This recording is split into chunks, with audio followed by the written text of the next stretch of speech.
আমার দায়িত্ব হলো মজার মজার রেসিপি আপনাদের সাথে শেয়ার করা।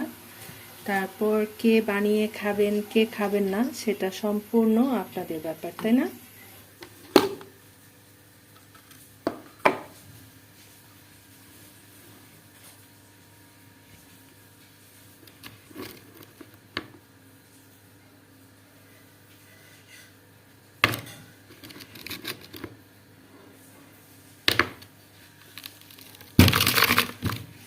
এটা হচ্ছে আমাদের বাসায় যে মুরব্বি আছে সেই মুরব্বির রাতের খাবার।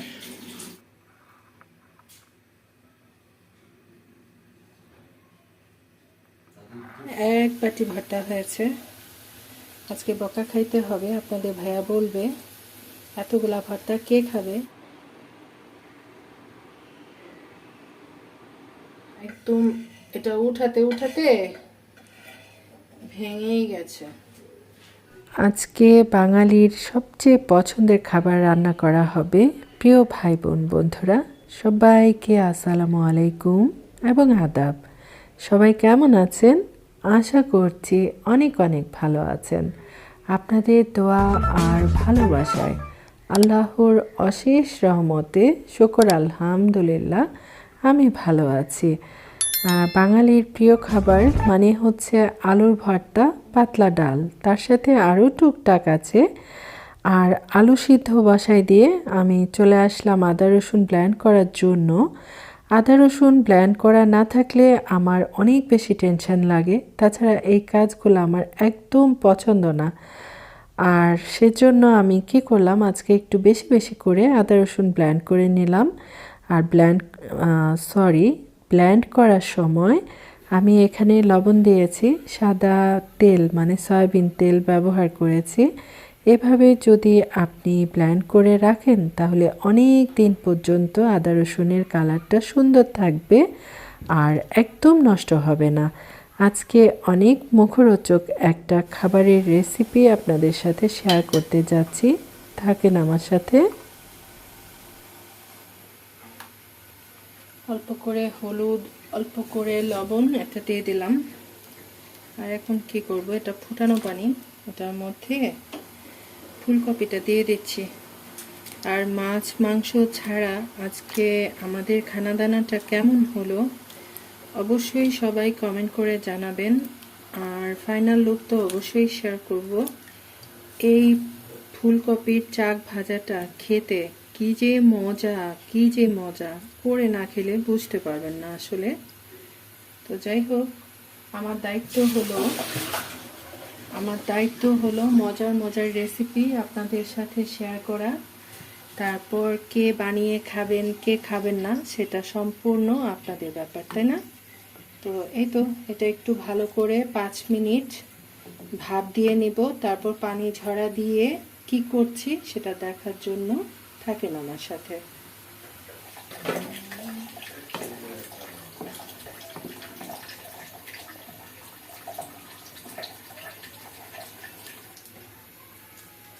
যে লবণটা দিয়েছিলাম সেই লবণটা কিন্তু পানির সাথে চলে গেছে, সে কারণে অল্প করে একটু লবণ দিতে হবে, আবার অল্প করে একটু হলুদের গুঁড়া দিতে হবে, একদম অল্প অল্প করে একটু মরিচের গুঁড়া দিতে হবে। আর সবচেয়ে ইম্পর্টেন্ট উপকরণ হচ্ছে 1 চিমটি চিনি। এই যে দেখো,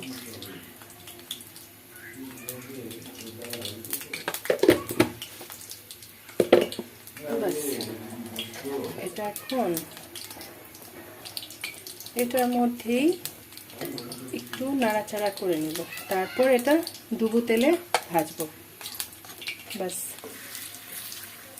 আলুর ভর্তা বানাবো আর ফুলকপি ভাজা দিয়ে খাবো, সে কারণে একটু শুকনা মরিচ ভেজে নিলাম।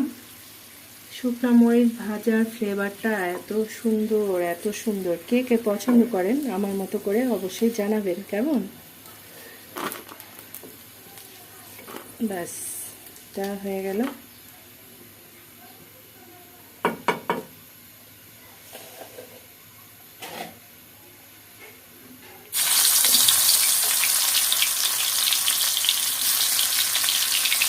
মিডিয়াম আঁচে রেখে কিন্তু ভাজতে হবে, চুলার আঁচ খুব বেশি বাড়ায় দেওয়া যাবে না। পেঁয়াজ, তারপর হচ্ছে ধনিয়া পাতা, সরিষার তেল, এটা মাখার পর একটু ভর্তা তুলে রেখে তারপর আলুর ভর্তাটা বানাবো। মরিচের ভর্তাটা অনেক বেশি মজা লাগে। বেশ কয়েকটা মরিচ দিয়ে দিলাম। এখন ঘষে ঘষে ভর্তাটা বানায় নেব। পাশের চুলায় ফুলকপি ধীরে ধীরে ভাজা হচ্ছে। একটু বেশি করে তেল দিয়ে দিলাম।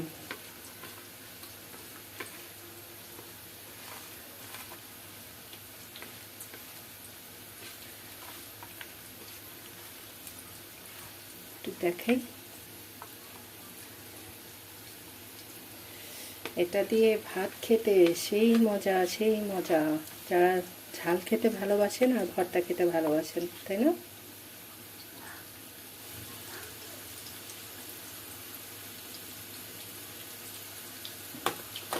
এখন কি করব, আলুগুলো মেখে নেব, তারপরে হয়ে যাবে আলুর ভর্তা।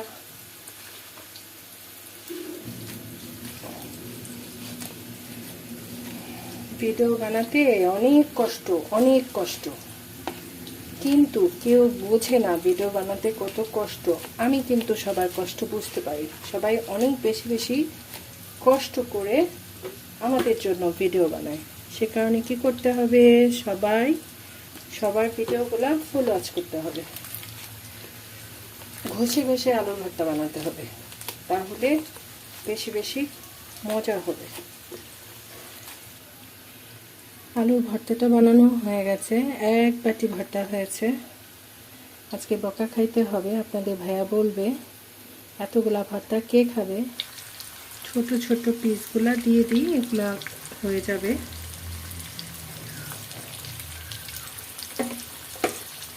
রান্না আজকে এমনিতেও দেরি হয়ে গেছে, এগুলা হয়ে গেছে, যেগুলা লাল লাল হয়ে গেছে সেগুলা উঠাই নিতে হবে।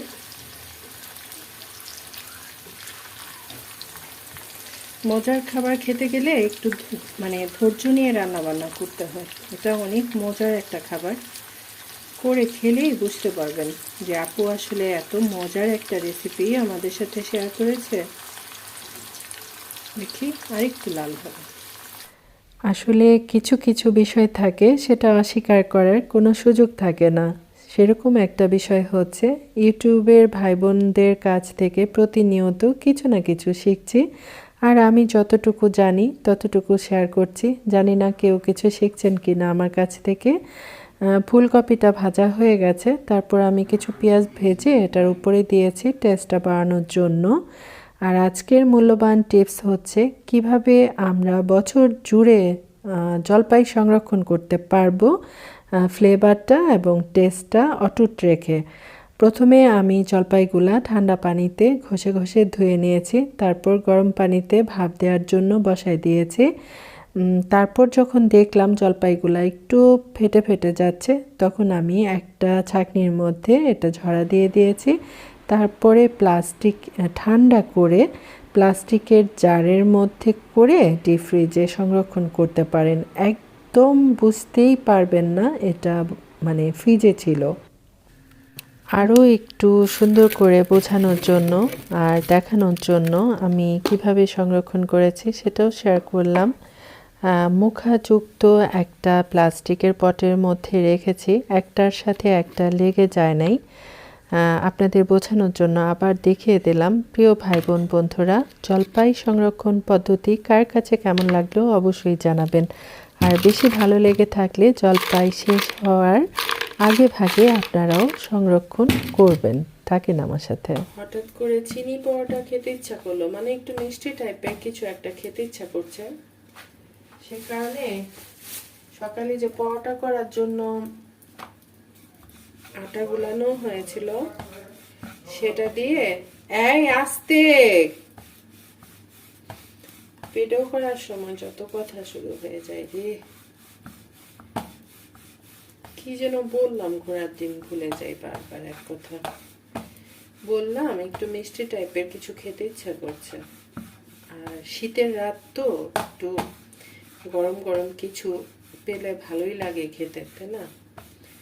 আর এটা হচ্ছে সকালবেলা পরোটা করার জন্য তেল, লবণ এগুলা দিয়ে ময়দা গুলাই নিয়েছিলাম। এখন তো আর সকালবেলা ভিডিও করা হয় না, আসলে নাস্তা পানি অনেক কষ্ট লাগে এখন শীতের মধ্যে। ঘুম থেকে উঠে তারপরে এমনিতেই কাজ করতে ইচ্ছা করে না। তো যাই হোক, আমি খুব পাতলা করে কি করলাম, পাতলা করে একটা বড় রুটি বানাই নিলাম। চিনির পরোটাটা কে কিভাবে বানানো আমি জানি না, তো আমি বানাই নিচ্ছি আর কি। চিনি দিয়ে দিলাম অনেকগুলা।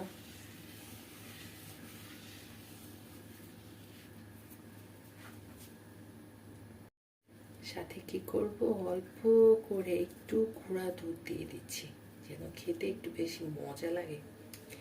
মজার তো শেষ নাই, তাই না? যত বেশি মশলা তত বেশি মজা। বাস হয়ে গেল।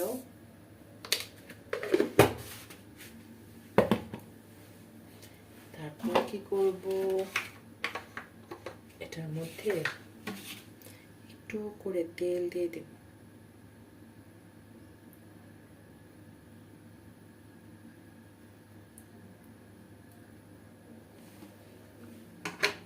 একটু করে তেল দিয়ে দিলাম।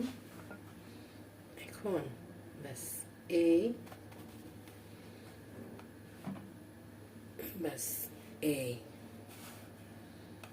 এখন এগুলা সিল করে দেব, একদম টিপে টিপে মুখটা বন্ধ করে দেব। তারপর কি করবো, আবার একটু গুঁড়া দিয়ে ব্যাস বেলে নেব। এটা হচ্ছে শাহি চিনি পরোটা, সেই হবে সেই।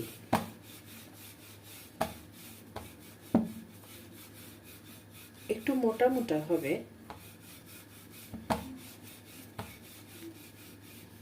ব্যাস বানানো হয়ে গেছে। কিন্তু পয়সা, আমি চিনি পরোটা বানাচ্ছি, বিশাল বড় একটা চিনি পরোটা। এখন কি করব, উল্টে পুল্টে ভেজে নিব। তারপর এটার মধ্যে তেলও দিতে পারেন, ঘিও দিতে পারেন। আমার ঘরে যেহেতু ঘি নাই, সে কারণে আমাকে তেল দিয়েই ভাজতে হবে। কি যে সুন্দর হয়েছে। আর চিনির পরোটাটা এটা ধীরে ধীরে ভাজলেই সুন্দর হয়, যেহেতু একটু মোটা, এই কথাটা আমি বারবারই বললাম। আমি একদম অল্প আঁচে রেখে তারপর একটু ঘুরায় ঘুরায় দিয়ে তারপর পরোটাটা ভেজে নিলাম। দেখেন ফুলে একদম ভেঙেও গেছে, এত মচমচা আর ক্রিস্পি হয়েছে। ভিতরটা একটু দেখাই, কত সুন্দর হয়েছে দেখেন। দেখি, বিসমিল্লাহ।